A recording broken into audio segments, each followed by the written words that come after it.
Professor Emeritus Dorothy Sutton, who will now introduce Richard Dawkins.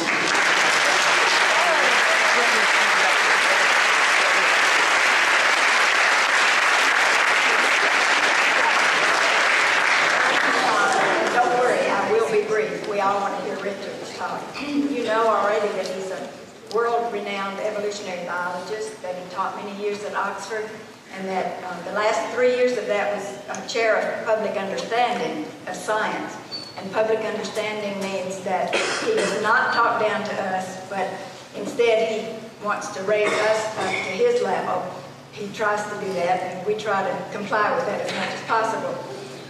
You know that he's written a string of best-selling books that, and I've been teaching English for 30 years now on the university level, and for the compelling elegance of his language and his subject matter, I give Richard Dawkins an A+.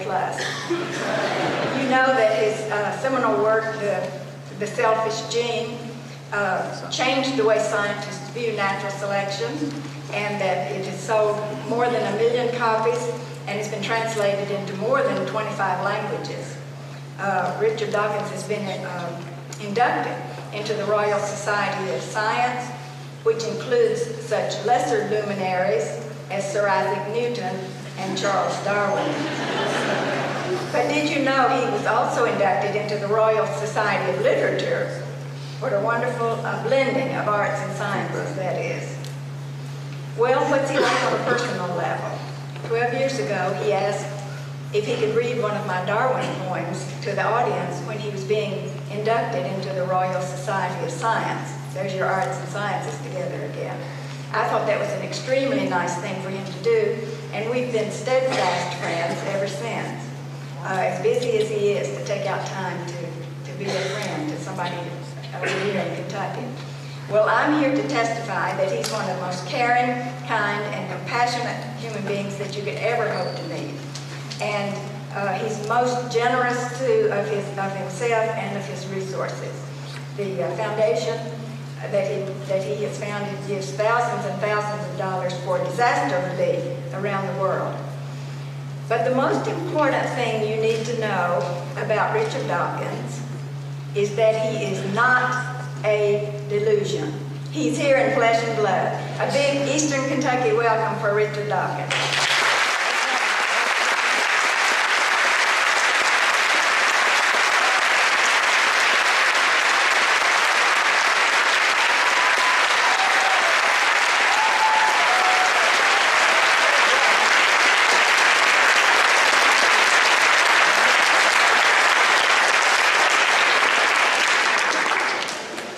Dot, and thank you everybody. Dot and I have been pen friends for a very long time, but amazingly this is the first day we have actually met in person, though we've been corresponding for many years. Now we have another rumble going on. Did anybody else hear it? Yes, once.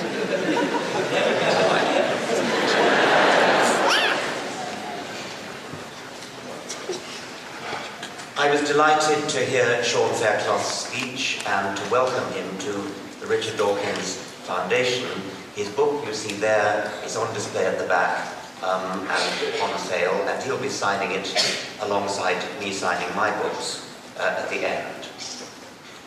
My own book, The Magic of Reality, written with 12-year-olds in mind, as you might guess from the fact that it's illustrated, heavily illustrated, but it's actually a book for all ages.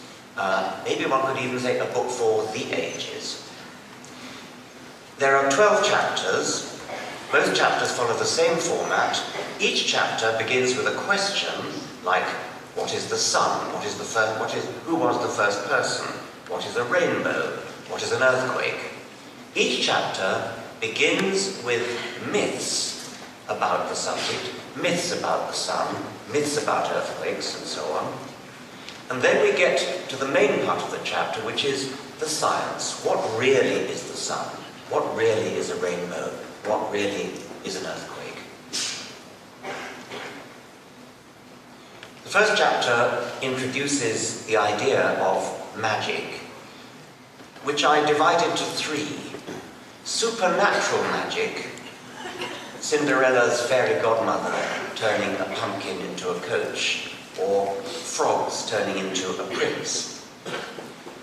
Illusion, conjuring, stage magic, which of course is just tricks.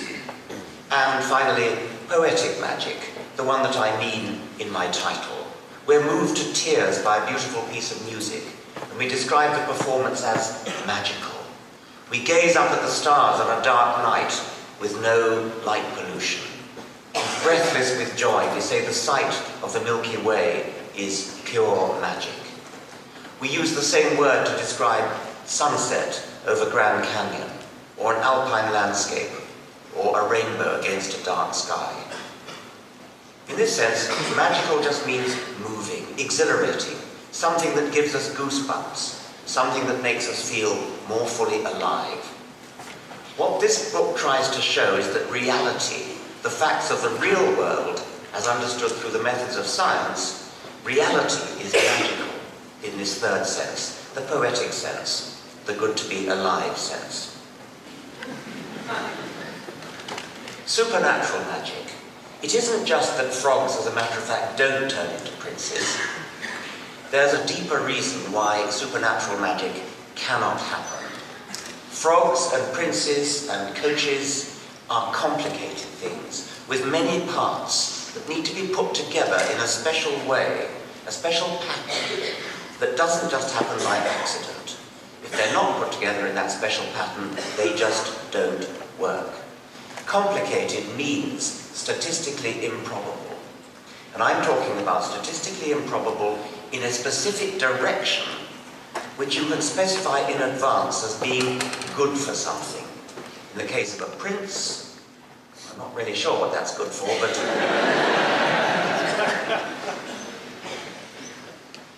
let's make it a bit easier for Cinderella's fairy godmother by supposing that instead of calling for a pumpkin, she had called for all the parts you need for assembling a coach. An IKEA kit for making a coach. All the planks of wood, panes of glass, pots of glue, screws, nuts, and so on. Shake them all up in a bag, and then go on shaking and see whether in 1,000,000 years what you'll get is a working coach. And of course, you won't. The odds against are too great, the number of parts are too great, the different ways of combining them are too great, and only one of them will work. Sometimes we can literally count the number of ways you can reshuffle a series of bits, and the sort of classical mathematical way of doing it is with a pack of cards. Suppose we're playing bridge, and each of 4 players is dealt 13 cards at random. I pick up my cards, and I gasp with astonishment because I find that I have a perfect hand in spades. I lay my cards on the table and say, well, I've won this round. And then, one by one, the other 3 players lay down their hands, and each one of them has a perfect hand. Would this be supernatural magic? We might be tempted to think so. It could just happen, however. Mathematicians can calculate the chance of such a remarkable deal happening by luck. And it turns out to be, as I'm sure you've all worked out in your head by now, 536 octillion, 447 septillion, 737 sextillion, 765 quintillion, 488, don't even try this, 792 trillion, 839 billion, 237,444,000. If you sat down and played cards,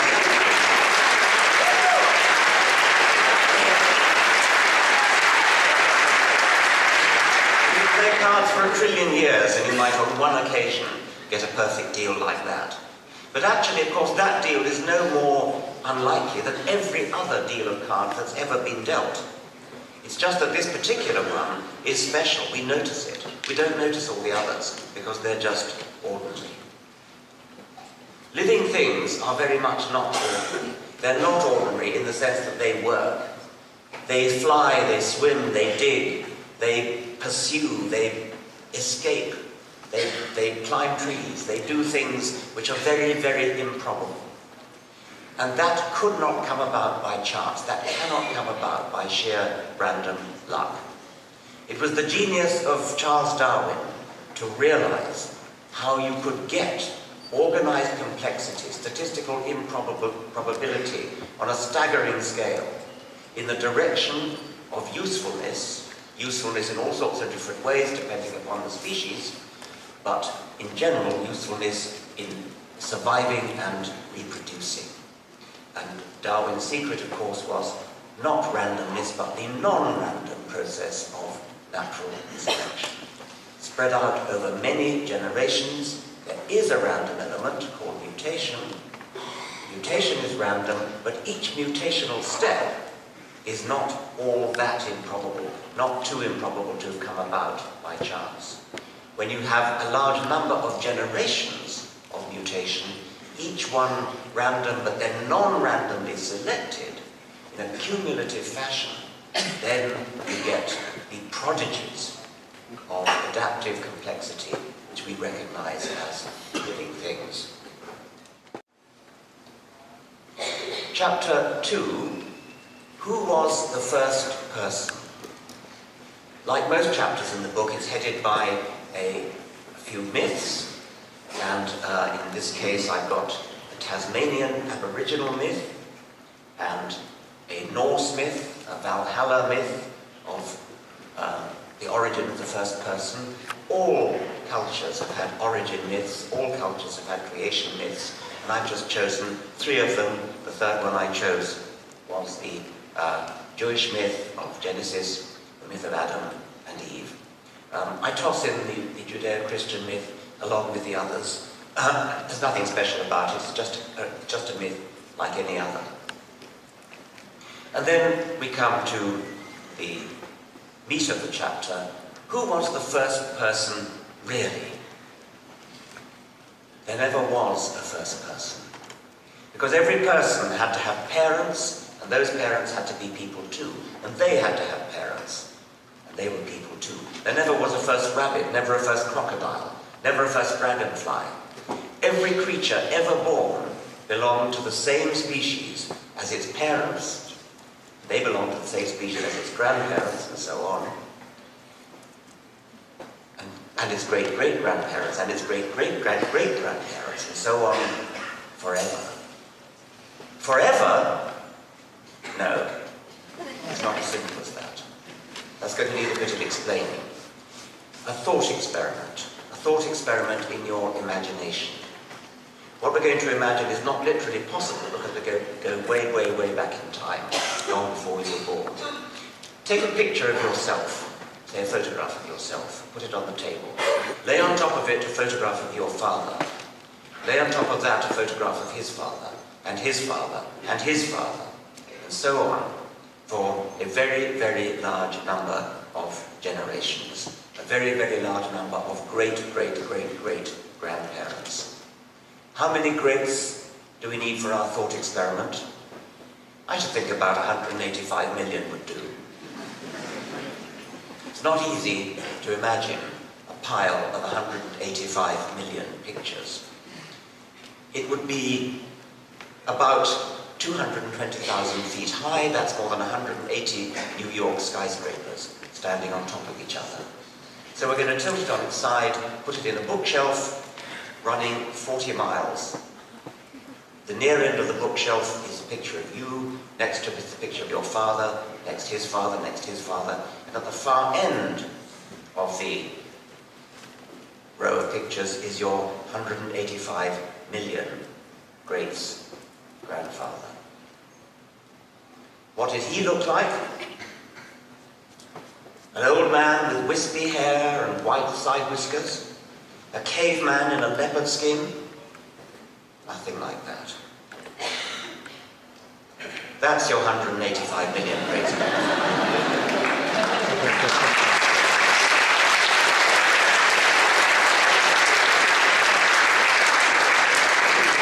A fish. He was a fish. So was your 185 million great-grandmother.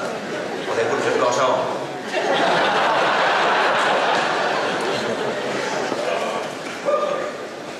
There's an element of paradox, but it's not a very profound paradox in my statement that every species ever born, every individual ever born, belonged to the same species as its parents. And yet if you go back through enough generations, starting with a human, you'll come to a fish. It's not that paradoxical because, after all, we're very used to the idea of things changing gradually. We were all once babies, then we became toddlers, and then we became children, and then we became teenagers. But there was never a moment when a baby went to bed at night and woke up as a toddler, and never a moment when a toddler went to bed and woke up as a child. These things happen gradually, and you notice only after a while, he looks as though he's growing up, doesn't it? There are sort of arbitrary points, like the 18th birthday, when by law we say we have reached adulthood, but everybody knows that nothing special happens on your 18th birthday.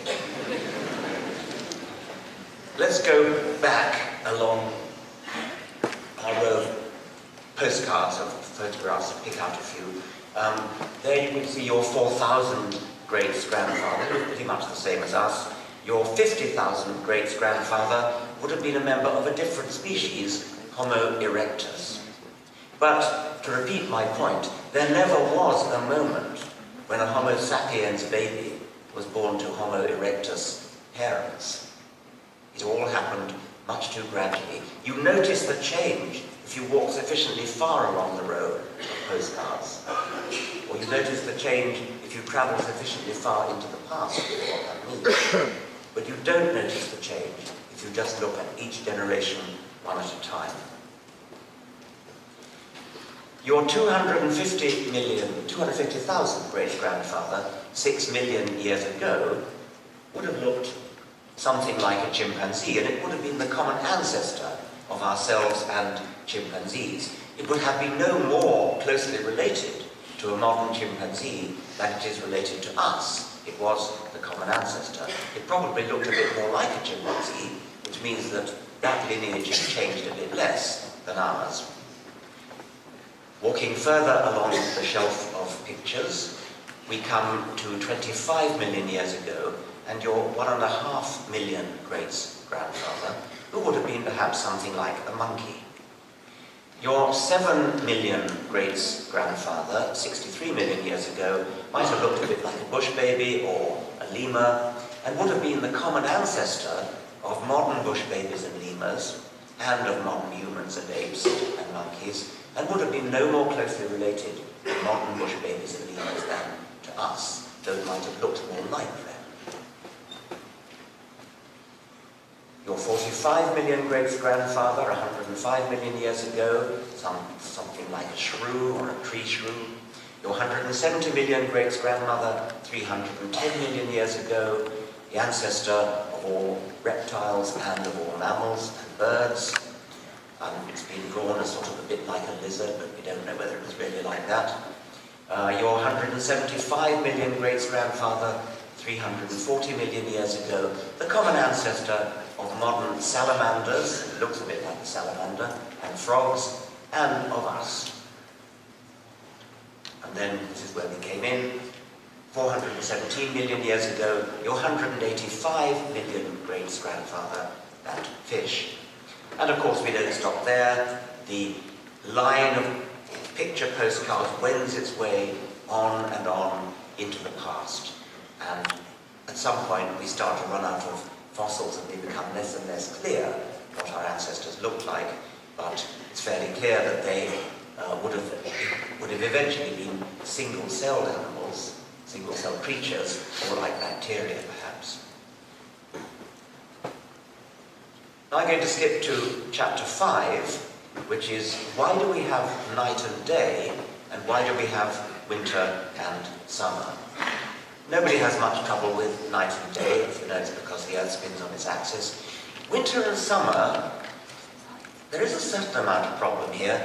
You'd be surprised at the number of people who think that winter is when the Earth is furthest from the sun, and summer is when the Earth is closest to the sun. I was told this story by an Australian. There was a science fiction story in which there were travelers from Earth voyaging away from our solar system towards some distant star system. And they were waxing nostalgic for home. And one of them said to the other, just to think that it's summertime back on Earth. Now remember, it was an Australian who told me that story. You'll get it eventually. The truth, of course, is that winter and summer is nothing to do with how close the Earth is to the Sun. The Earth's orbit is almost circular, it's not quite circular. I believe that at present we are closest to the Sun in January. And the real reason for winter and summer is the tilt of the Earth's axis. But in the course of this chapter, I wanted to explain what it means for something to be in orbit about anything. And this is a good opportunity for me to introduce the app, which goes with it. And this is a good opportunity for me to introduce the app, which goes with it. There's got to be an answer. There is an app called Magic of Reality, which contains all the text of the book and all the pictures by Dave McKean in the book. But it also, in every chapter, it has a simulation, a game, an animation. And I want to demonstrate one of those. Unplug it, I'm afraid, to plug in the iPad. I'm sorry, it only runs on the iPad.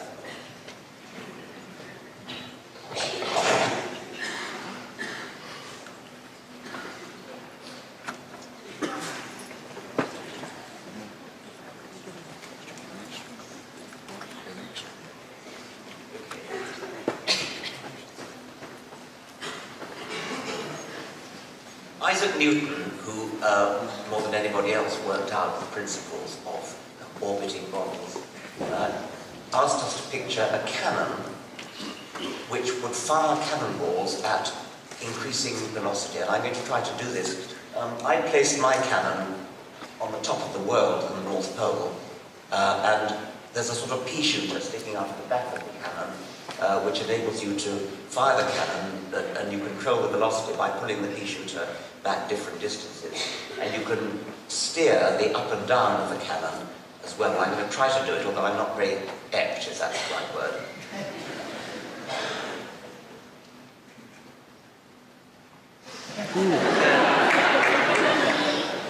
That splashed into the sea.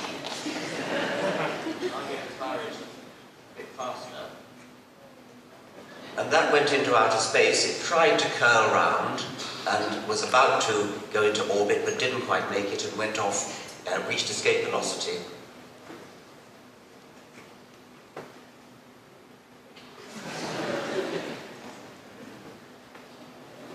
There we go. Yeah.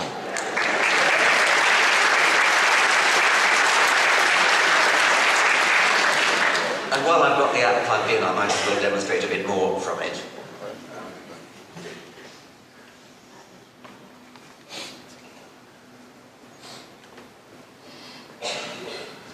You see the text and the pictures flow through.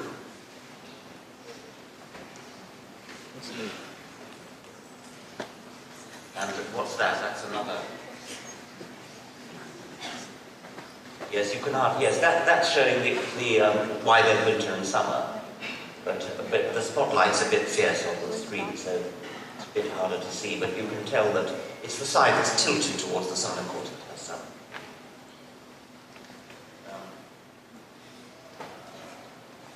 Across the top here we have the chapters.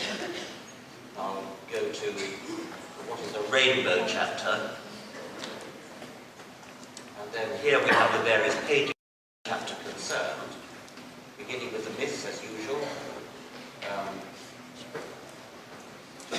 Yes, there's a familiar myth. That, as of course you know, comes from the Epic of Gilgamesh. A man called Utnapishtim was warned by the gods that there was a great flood coming. And the gods told Utnapishtim to build a great boat and to take 2 of every animal on board the boat to save all of life. And at the end, when the flood went down, the gods placed a rainbow in the sky to guarantee that there never would be another major flood like that again. Okay, I'm going to leave the app now, go back to it.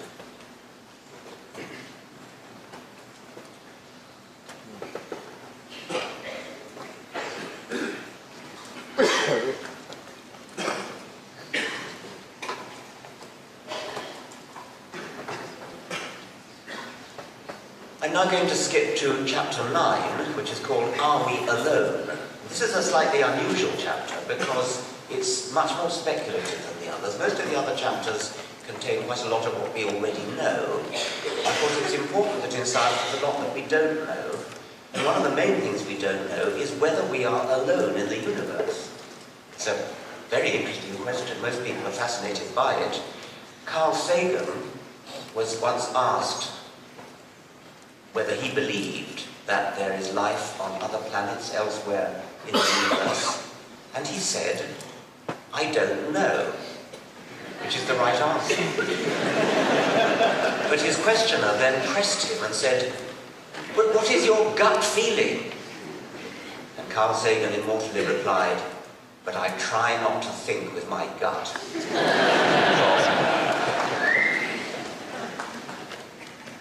We can only guess, and our guesses don't have to be completely lacking in information. We can use science to inform our guesses by making calculations about the various things we might need to know in order to roughly estimate the likelihood that there is life elsewhere. This chapter is also unusual in that there don't seem to be any ancient myths about extraterrestrial life, probably because in ancient times the very concept of extraterrestrial wasn't around. It was thought that terrestrial was it. This was it. And there were stars going around, but nobody really thought that the stars might be extremely numerous, extremely distant, and extremely large, and might have planets of their own. So for this chapter, in my myth section, I had to turn to modern myths. About 4% of the American people seem to believe that they have personally been abducted by aliens on flying saucers, and in some cases subjected to the most undignified sexual experiments. Actually, visitation by physical bodies is enormously less likely than visitation by radio waves. If we ever do discover life elsewhere in the universe, it is highly unlikely to be actual physical bodies visiting us. It's much, much more likely to be radio transmissions, for the simple reason that radio transmissions go at the speed of light and radiate outwards in all directions, whereas physical bodies, unless they're very, very advanced, don't go anywhere near the speed of light and don't radiate out in all directions, that's for sure. So let's come to the question, is there really life on other planets? And as I said, we don't know, but we can sort of write down what we would need to know in order to make some rough calculations.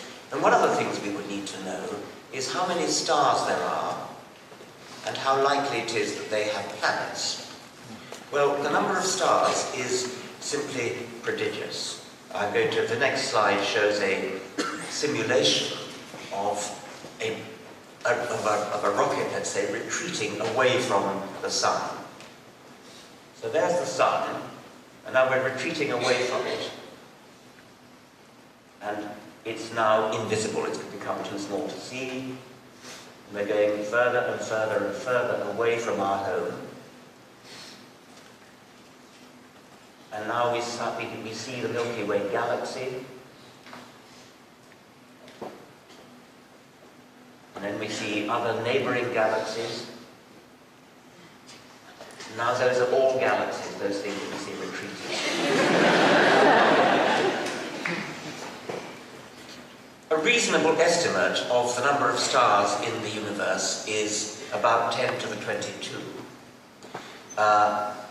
Until recently, we didn't know whether any of those other stars had planets. It was only a sort of guess that it's unlikely that our sun would be that unusual to be the only one that had planets. It has recently become possible to detect that other stars actually do have planets, and by a rather interesting way.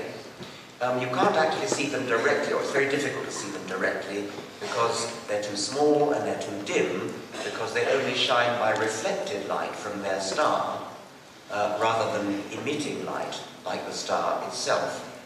So the indirect way in which planets are detected is by the effect that they have on the movement of the star. When we say that a planet orbits its star, when we say that Jupiter, say, orbits the Sun, that makes sense because we think of the Sun as being in the middle and Jupiter going round and round. But actually, the larger the planet is, the more is the tendency for the two to orbit each other. And there are binary stars which are approximately the same size as each other, and they go round and round like a pair of dumbbells. Well, Jupiter's not big enough for that. But when Jupiter orbits the Sun makes small token movements, as though it sort of make a little apology for an orbit from Jupiter to Jupiter. We can't easily see those movements either, but what astronomers can do is measure the Doppler shift in the colour spectrum of the light that's coming from the star. So when the star is moving away from us, its spectrum is shifted in the red direction, and when it's moving towards us, its spectrum is shifted in the blue direction. So if we look at the spectrum of a star, and we see that it shifts red, blue, red, blue, red, blue, with a periodicity of, say, some months, then we can infer that there is something orbiting that star with that periodicity. And it's that method that is responsible for most of what we know about extrasolar planets. And it's starting to look as though the majority of stars do have planets in orbit around them, which means that that figure I put up there is probably an underestimate for the number of planets. But of course that doesn't mean they're suitable for life. It may be that suitability for life is extremely rare. One point that's been made is life as we know it depends upon liquid water. And astronomers or exobiologists talk about a so-called Goldilocks zone around a star. Goldilocks zone being just right, not too hot, not too cold, but just right, like baby bear's porridge. So there I've drawn, or Dave McKean has drawn, the green Goldilocks zone, and Earth is in the Goldilocks zone for our Sun. And then there are planets that are inside the Goldilocks zone, too hot, planets that are outside the Goldilocks zone, too cold. So that's going to reduce our 10 to the 22 very substantially. It will only be a minority of planets that are in the Goldilocks zone with respect to water. And of course we don't know that extraterrestrial life depends on liquid water. It may be so alien that it depends upon something quite different, like ammonia. But if it's anything like our life, it needs to be in the Goldilocks zone for liquid water. Maybe there are other Goldilocks zones. Maybe for gravity. A planet which is extremely heavy, extremely massive, will have a very strong gravitational field, and that will put constraints on the kind of life that you can expect to find there. Dave McKean has fancifully drawn a mouse-sized animal which is built sort of a bit like a rhinoceros, with great big tree stump limbs, on a planet with very large gravitational field, and on the right, a rhinoceros-like animal on a very light planet, which skitters around like a long-legged spider. So there may be lots of different Goldilocks zones. The number of suitable planets may be rather low, but nevertheless the total number of planets is so great that we still have to contend with the very large number of available places where life could have evolved. And that leads me to the final thought that I want to have on this topic of are we alone? If you want to say, if you have a gut feeling that we are alone, if you think it's very unlikely that there is life anywhere else in the universe, then one thing that may not have occurred to you follows logically from the enormous number of planets that there are available. The origin of life, which may only have happened once, only needed to happen once on this planet, is a difficult topic which chemists are working on, trying to discover, trying to work out models for how life originated on this planet. And so far they haven't succeeded. If you are committed to the view that we are alone in the universe, then the origin of life on this planet, on any planet, must have been a quite stupefyingly rare and improbable event. So rare and improbable that we could go to these chemists in their labs trying to work out what might have happened in the origin of life and say, you are totally wasting your time. Because what we're looking for in our theory of the origin of life is not a plausible theory of the sort that you might hope to unravel in your lab. What we're looking for is a staggeringly implausible theory. We don't want a plausible theory, because if it were plausible that life arises on a planet, then the universe would be crawling with life. And perhaps it is. All I'm saying is that if you're one of those people who believes that we are alone in the universe, then you have to stomach this rather surprising consequence that anybody who's doing research on the origin of life is wasting their time, because what we need is a very implausible theory. There can't be many examples where what we really need and seek is an implausible theory. Well, I don't think we are looking for an implausible theory, which means that I'm committed to the view that there probably is lots of life around the universe. But even so, because the number of available planets is so large, it's still possible that these islands of life are so widely separated from each other that they never have a chance of ever encountering each other, which would be rather sad. I'm now going to skip to the last chapter, chapter 12, What is a Miracle? And I'm going to return to the subject of supernatural magic. In the first chapter, I used supernatural magic, used the phrase supernatural magic, to refer to things like frogs turning into princes and pumpkins turning into coaches and that sort of thing. But there's another kind of supernatural magic, or it's really the same kind, but it's a category that a lot of people believe. Nobody believes that frogs turn into princes or pumpkins turn into coaches. But lots of people believe that a prophet flew to heaven on a winged horse, and another one walked on water and turned water into wine, as this cartoon shows. Then there are spooky ghost stories that many people believe. People will tell uncanny stories like, I dreamed about a long-lost friend who I hadn't thought of for 40 years.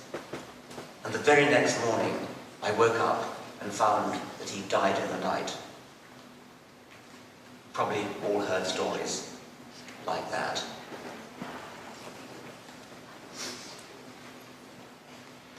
Miracle stories, rumors, get spread because people like telling stories. They spread as rumors. Nowadays with the internet, they spread as internet urban legends. This is especially one of the ways in which this happens is when somebody famous dies. Elvis Presley was seen on Mars after he died.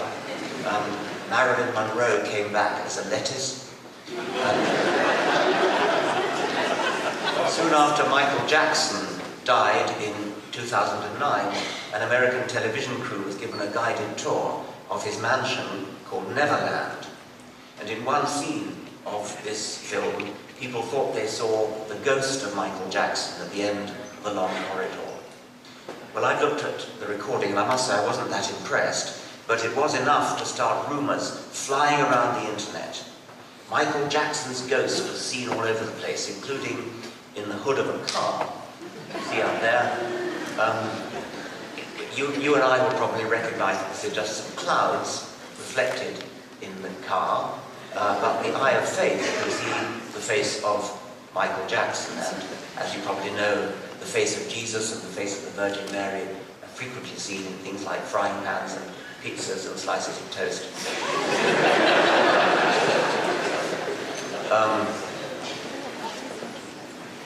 And that picture of Michael Jackson in the hood of the car is on YouTube and has received more than 15 million hits. When I was a child, my family lived in an old Tudor house, about 400 years old, called Cuckoo's. And it had wonky black Tudor beams, very old and very creaky. And not surprisingly, it had a legend about a long-dead priest hidden in a secret passage. There was a time when, if you were a priest of the wrong sort, you tended to get burned at the stake. And they used to get hidden in priest holes in houses. And this house, Cuckoo's, had a legend of a priest. And it was said that you could hear his footsteps going up the stairs, but with a spooky addition that there was one too many steps, that you heard one too many steps. And lo and behold, in the 16th century, there was an extra step in the staircase.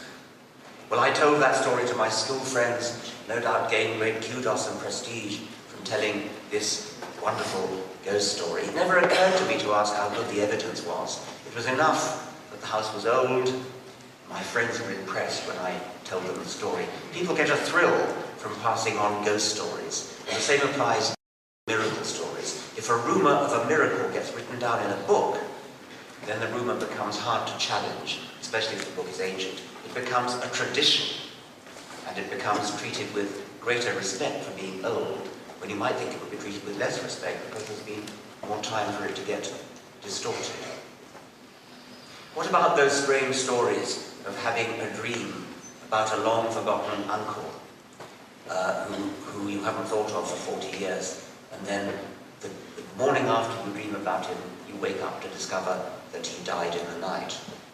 Well, the trouble is, of course, that that sort of thing only gets spread about when it is spooky. Nobody ever says, I dreamed about this long-forgotten uncle I hadn't thought of for 40 years, and when I woke up, he had not died in the night. It's only stories that are spooky that get passed around, and we hear them, and they get written up in the newspaper, or they get talked about on the radio, and we think, how amazing, how astonishing. Sometimes you can work out what really happened in an apparently spooky coincidence. The great American physicist Richard Feynman, his wife unfortunately died of cancer, and the clock in her room stopped at the very moment when she died.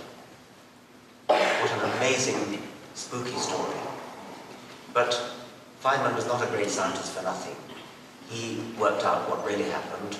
The clock was 40. It had a tendency to stop if you tilted it on its side. The nurse, when Mrs. Feynman died, needed to record the exact time of death for the death certificate. It was rather dark in the room, so she picked up the clock, carried it over to the window in order to see the face, tilted the face so that she could see it, and of course the clock stopped. But even if that hadn't happened, even if we hadn't been given that explanation, it still should not be an impressive, miraculous story. Because clocks stop all the time, and once again, you only tell the story. The story only gets spread around, and only grows in the telling, because stories do grow in the telling. Only gets spread around and grows in the telling if it is an amazing, miraculous, and apparently miraculous story. If we go back to the tale of the person who died in the night, very often you will hear, he died at exactly the moment when I was dreaming about him. So, well, when did he die? And the original story would have been, oh, well, probably died around 3 a.m.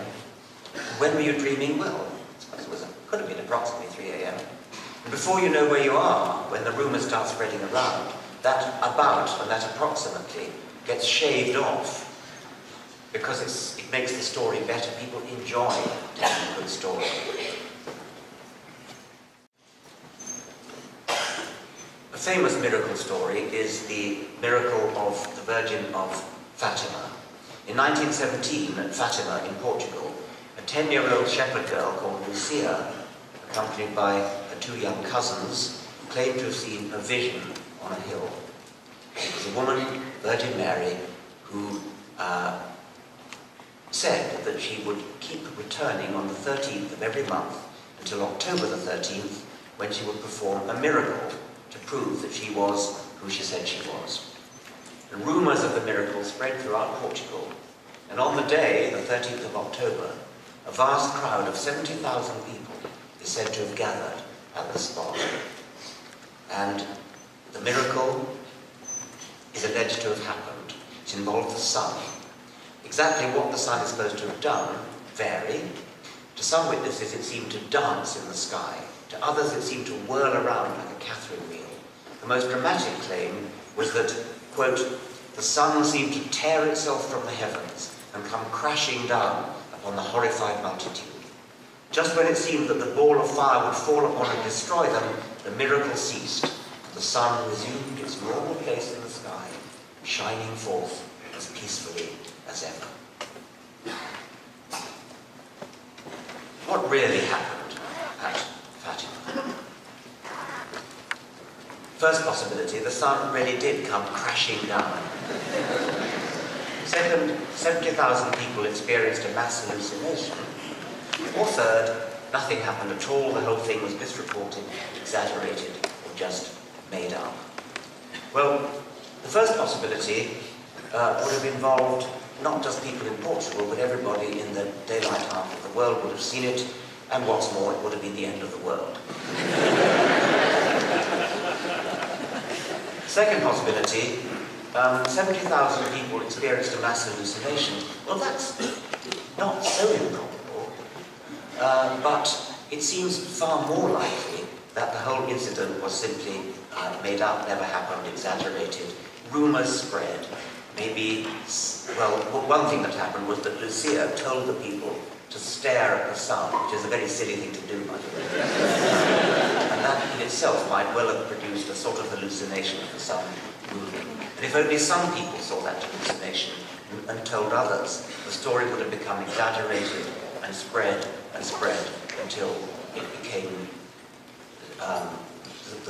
became alleged that 70,000 people had seen this astonishing phenomenon.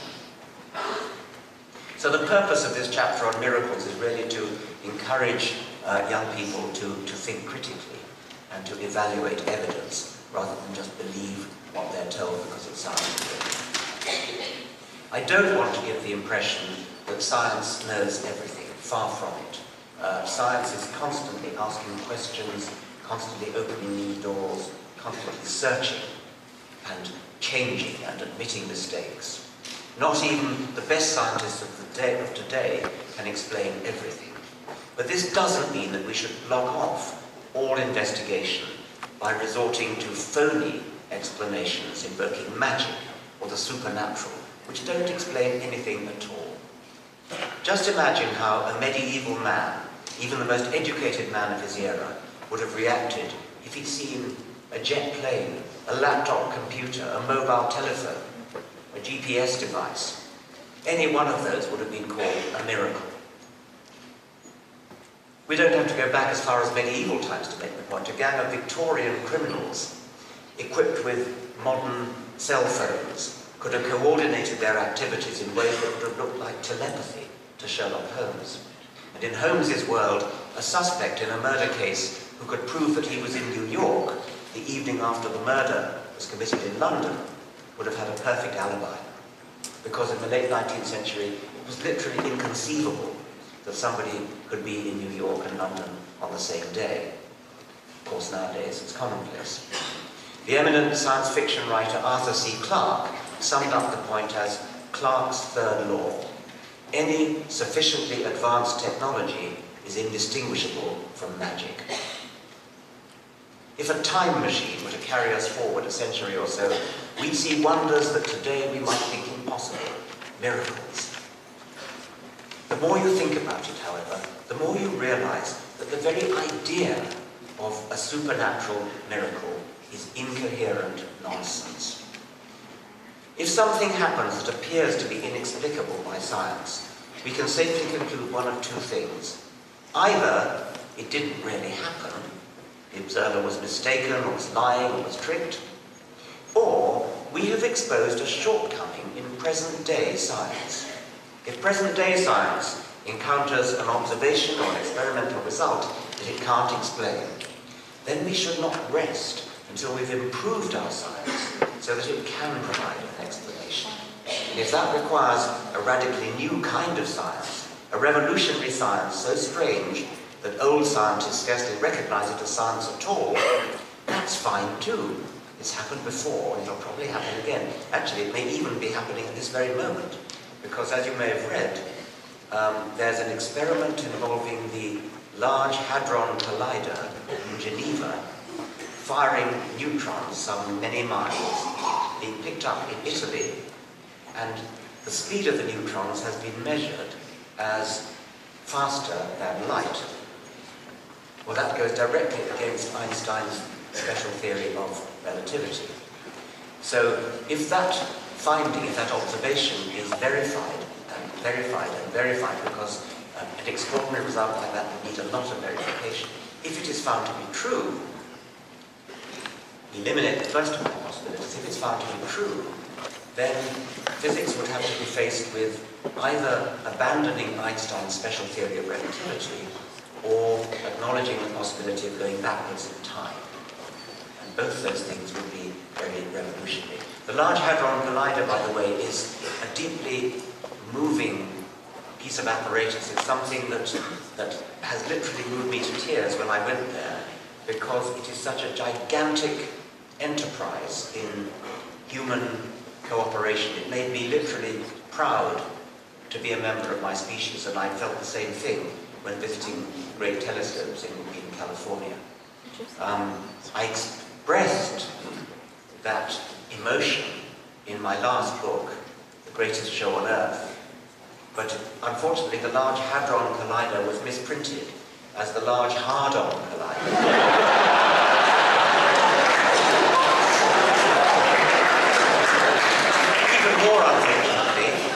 Even more unfortunately, the publisher's official proofreader spotted the mistake and removed it, and I begged her to leave it in.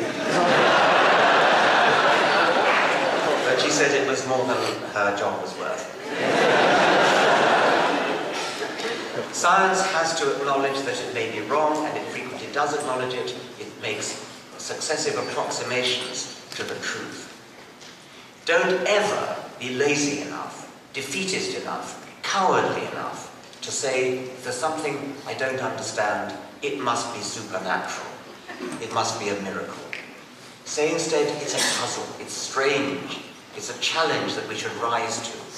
Whether we rise to the challenge by questioning the truth of the observation, or by expanding our science in new and exciting directions, the proper and brave response to any such challenge is to tackle it head on. And until we've found a proper answer to the mystery, it's perfectly okay simply to say, this is something we don't yet understand, but we're working on it. Indeed, it's the only honest thing to do. Miracles, magic, myths, they can be fun, and I have fun with them in this book. Everybody likes a good story, and I hope if you read the book, you'll enjoy the myths with which I begin the chapters. But even more, I hope that in every chapter you'll enjoy the science that comes after the myths.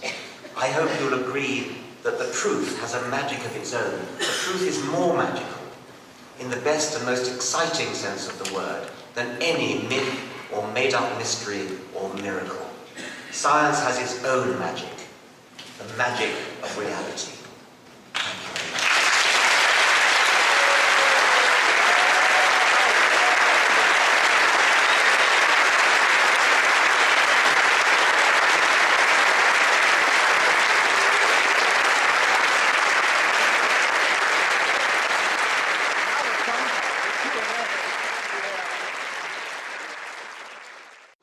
Is it okay to ask questions about anything, not even related to the book necessarily? Within reason.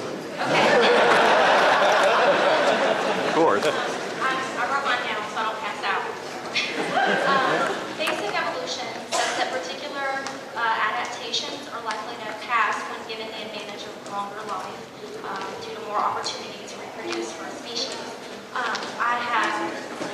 my own amateur theories, but seeing as I respect you so much, I was wondering, how is it in your opinion that death-related adaptations are passed on, specifically the surge of happy chemicals, so to speak, that put animals in a state of relaxation as they die? Well, that's an interesting question. It's one that I had never thought of before.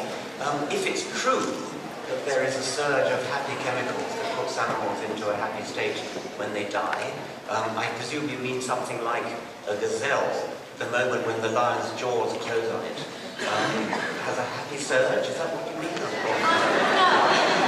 I mean, like, even in human beings, people saying near-death experiences, they get these exhilarating feelings, and chemicals like dopamine rush to the brain.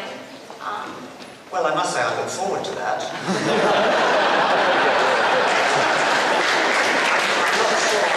I'm not sure how general that phenomenon is. It would be very nice to think that it was.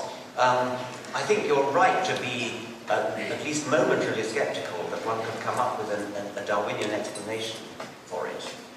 I suspect that it probably doesn't have one.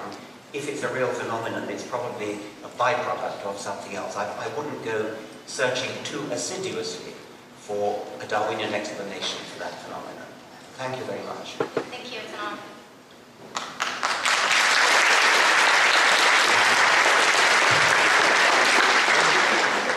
Hi, Dr. Dawkins. This is Troy Boyle. I'm the president of the National Atheist Party. And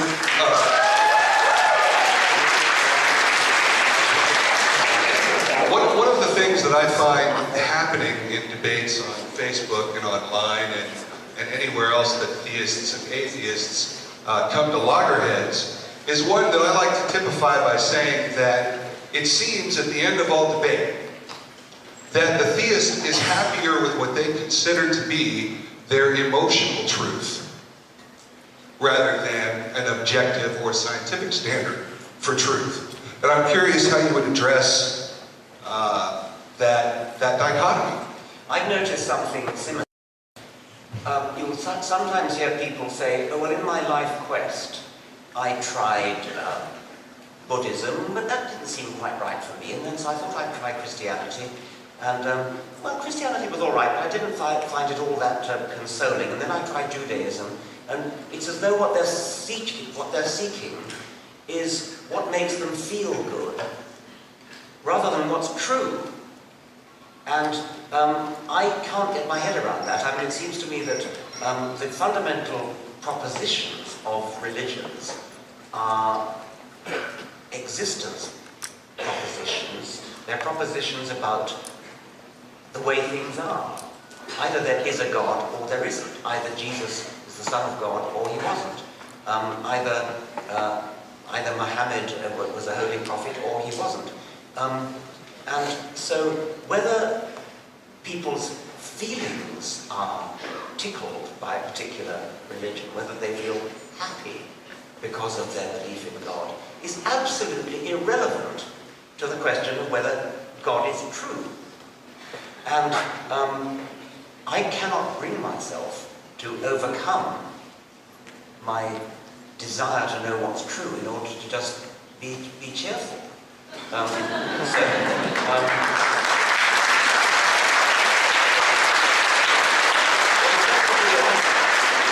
think it might have been Bertrand Russell who told the story of a woman who wrote to him and said, no, it wasn't Bertrand Russell, I beg your pardon, it was somebody else. She said, I accept the universe. And he said, by gad, she'd better. Thank you, sir. I also want to point out that I prefer the magic of reality, too. Thank you.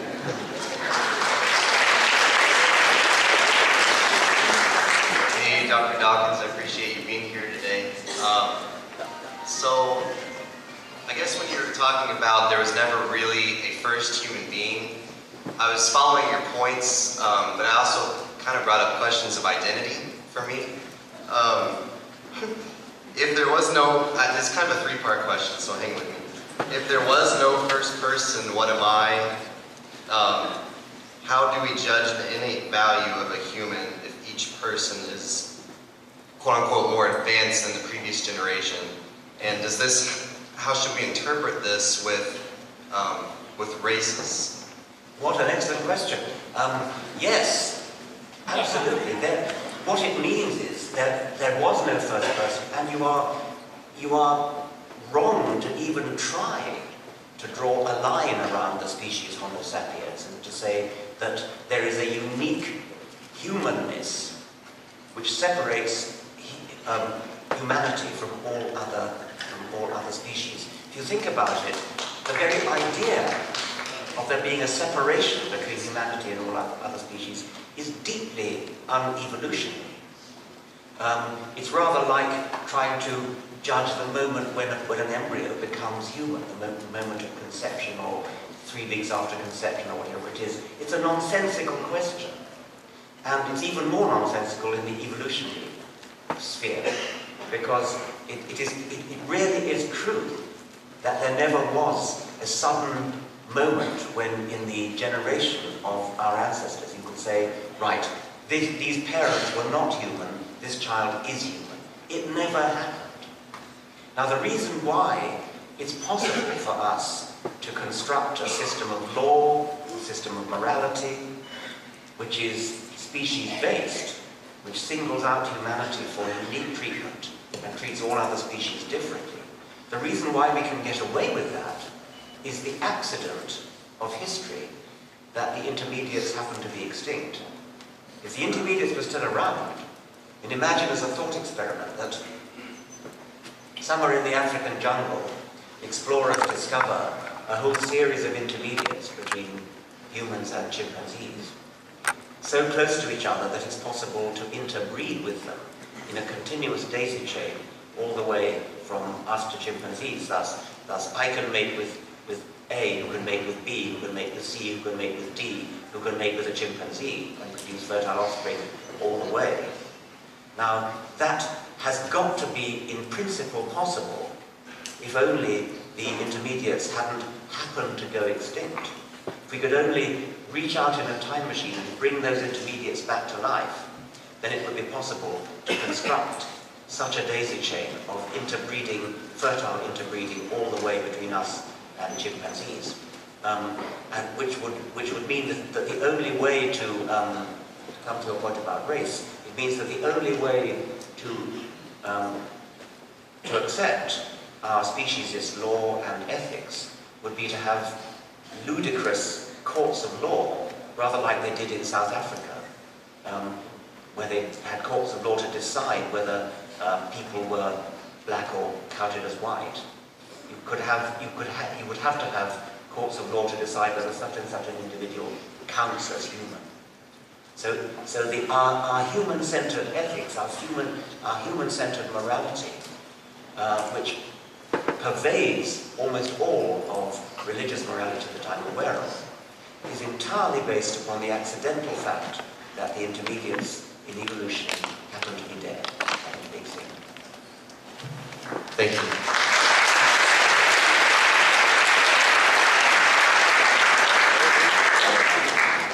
Good evening. Stephen Dawkins has said that we should not be sending radio waves out into the universe to purposefully try to locate intelligent life elsewhere. Do you agree? Why or why not?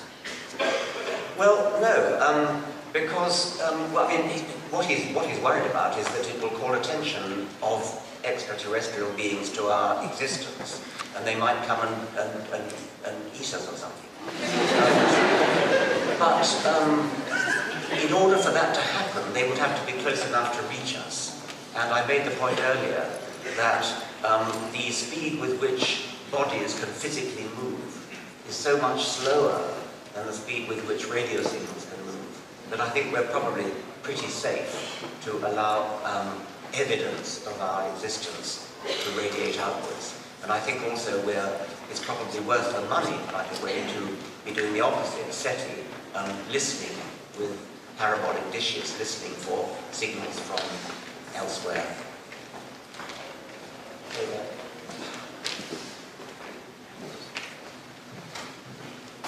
Good evening, Dr. Dawkins, audience.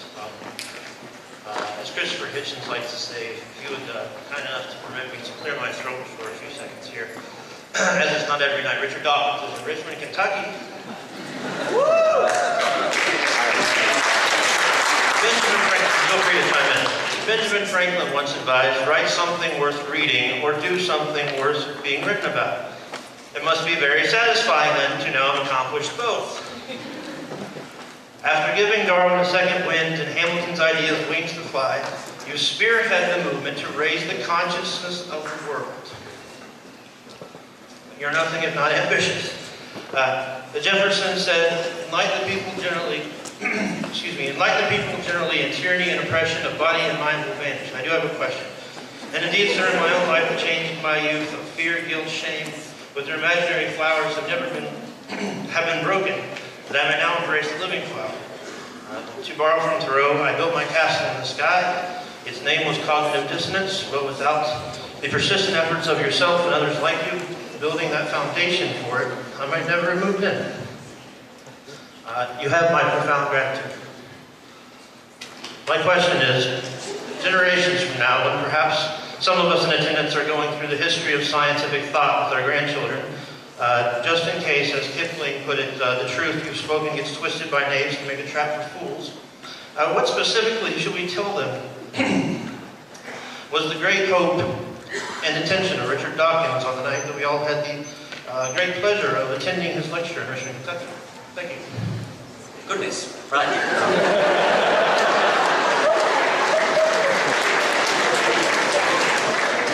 I think on the spur of the moment, not having had time to prepare as thoroughly as you have for the question,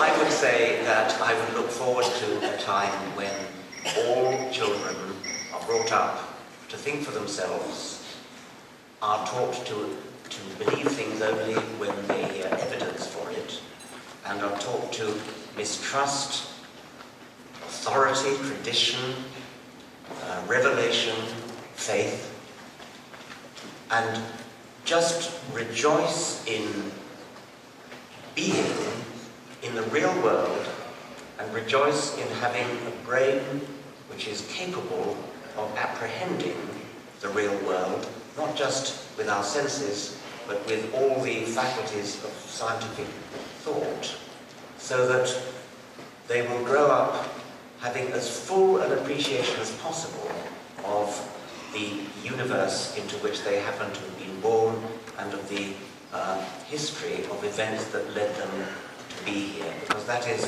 a wonderful state to be in. It's a state that can be reached, and in the 21st century already we are in a very good position to reach it, but unfortunately it's denied to a very large number of people.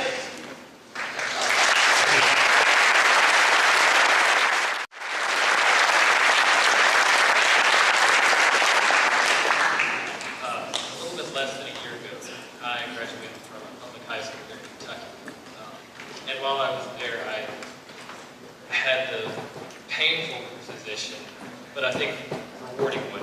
I had to explain to my biology teachers why they were doing me and my fellow students a severe disservice by advocating creationism over evolution. And when I was doing it, they always asked me how it began. And I gave them several theories, but I made it clear to them that we don't really know. But I'd like to be able to give them a little bit better an answer. Could you maybe say, do you think there are any specific theories that are more plausible than others? Maybe the RNA world hypothesis over something else? Well, I'm shocked to hear your story of what you were taught, and I would very much like to see that state of affairs changed, and I think that's probably a political thing that has to be done. I think that means that people have to, don't you have things called local school boards where you can get elected? Please go and get elected to local school boards and do something about that. Now you ask about the origin of life, which is what preceded evolution. Evolution gets going once genetics is in existence. Once you have DNA or something like DNA, it doesn't have to be DNA, which is an accurate replicator of coded information. Once that happens, then natural selection is very likely to follow. That's the first step, which I think must be met for life anywhere in the universe. Now, DNA does the job now, but DNA is what's been called a high-tech replicator, very unlikely to come about by sheer luck. We are now looking for something that will come about by sheer luck. DNA is not it. DNA is extremely good at self-replication, but it needs protein. The executive functions of living cells are carried out by proteins functioning as enzymes, catalyzing chemical reactions and specifying which chemical reactions shall go on. So we have these two great partners in life, DNA, which is the replicator, protein, which is the executive.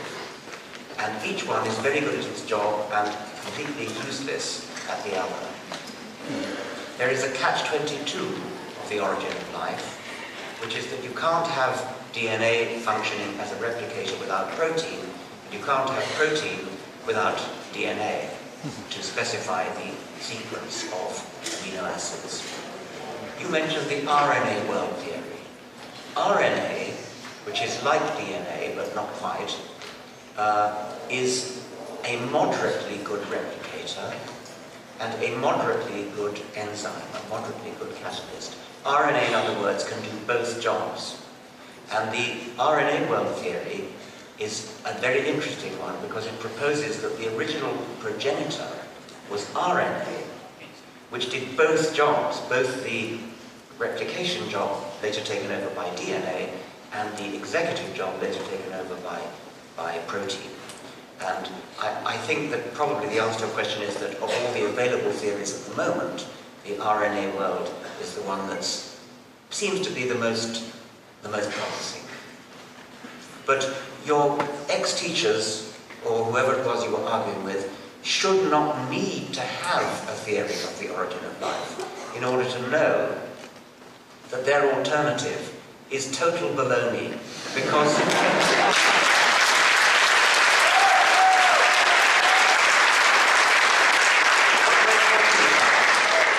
what we're talking about here is how we explain the vast complexity, as I introduced my talk, of life, and evolution does that. If you are going to postulate a designer to fill the gap of the origin of life or any other gap, if you're going to postulate a designer who deliberately designed it, then you are postulating something that already has the property of being complex and improbable, and therefore cannot possibly be a satisfactory answer to the riddle. The riddle has got to be answered by a gradual process of slow incremental steps, and that's what science is working on. We've got most of the way there. We still have a gap at the very beginning, and we're still working on that. Thank you very much.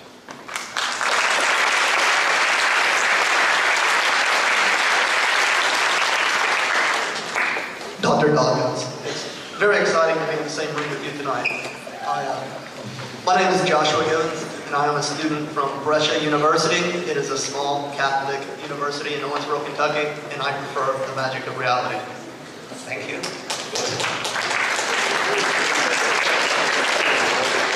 Recently, in the blogosphere on the internet, with the release of your new book, and in the last couple of days in America, but longer from across the pond, you have been accused of being soft. And I somewhat understand where people are coming from, because it was your videos on militant atheism that first convinced me to out myself to my very religious family and friends. After looking through your book the past couple of days, I do appreciate that you have grabbed from a plethora of myths from around the world and throughout the ages, and have focused on each of them only briefly as not to give any one too much clout or too much weight. But in retrospect, I do think that perhaps it seems that you might have treaded lightly around the Jesus, the Christ myth of his healing, and avoiding mentioning Muhammad by name. Yes, well, it's not often that I'm accused of not being strident enough. It makes quite a nice change, actually. What I wanted to do was to not actually denigrate the myths necessarily, but to begin each chapter with myths, because they are rather wonderful, and I think a lot of people, I positively wanted people to know that Australian Aboriginal myths, ancient Egyptian myths, Inca myths, Aztec myths, Norse myths are wonderful. And I think I wanted to undermine the Judeo-Christian myth, not by directly attacking it, but by showing that it's just one among thousands of myths. And the children, or the young people who read my book, should I hope realize that there is nothing special about the Judeo-Christian myth in which they happen to have been brought up by their parents or by their Sunday school teachers. And you notice how I told the Noah's Ark myth, but changed it to Utnapishtim from the Epic of Gilgamesh, which is an older myth, and obviously the one from which the Noah myth has been derived. That also is supposed to convey the same message, that myths are extremely widespread, and there's nothing special about the myth in which you happen to have been brought up, whichever one that happens to be.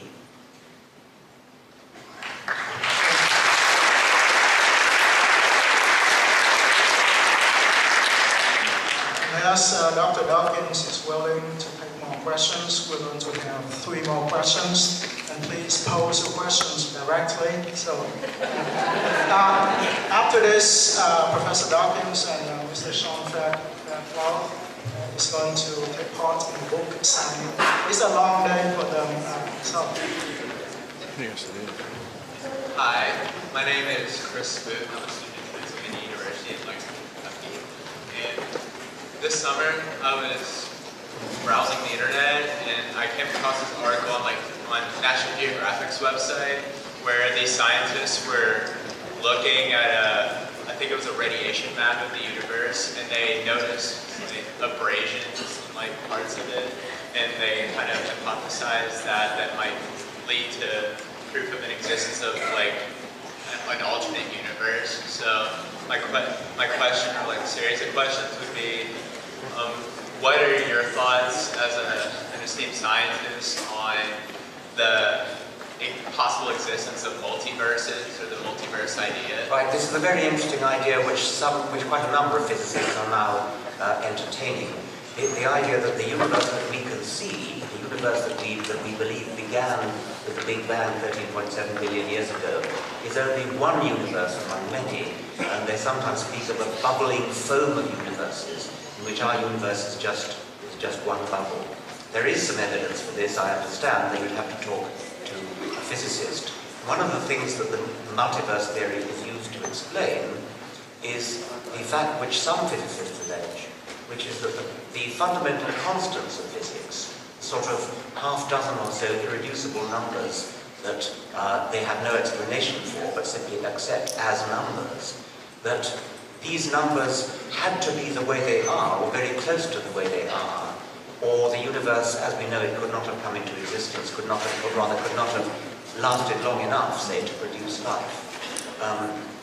So the multiverse theory is used in the following way.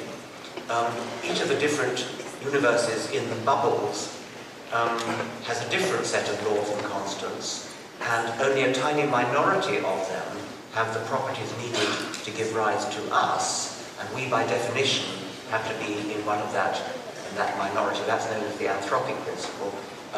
It's a very interesting idea, but we need to talk to a physicist to get an authoritative answer.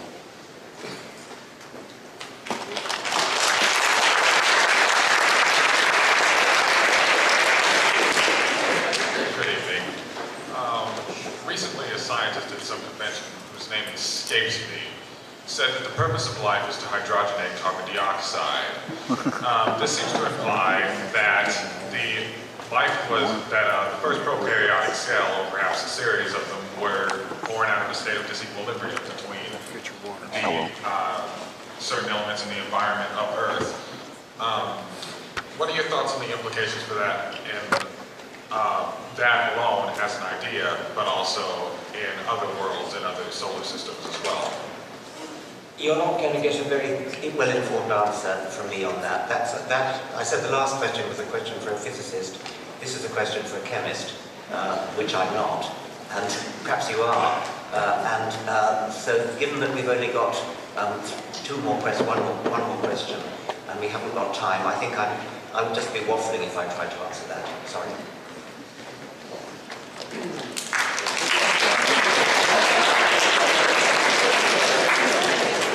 evening, Dr. Dawkins. I have a question that's a bit sort of outside great insight on. Sorry about that. That's a lot better. Dr. Dawkins, do you think it's important for us to distinguish between the idea of like technological singularity in the near future as useful speculative science or just 21st century eschatology? Well, I take it you're referring to Ray Kurzweil. Yes, sir. There. When futurologists look at the future and they extrapolate current trends, like Moore's law, whereby computing power increases exponentially, and the doubling time is, I forget what it is, but it's something very, very short.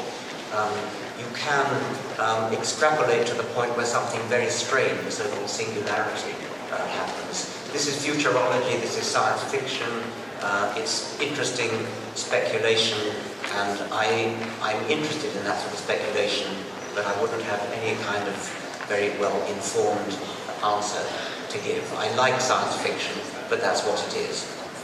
Thank you, sir. Thank you very much.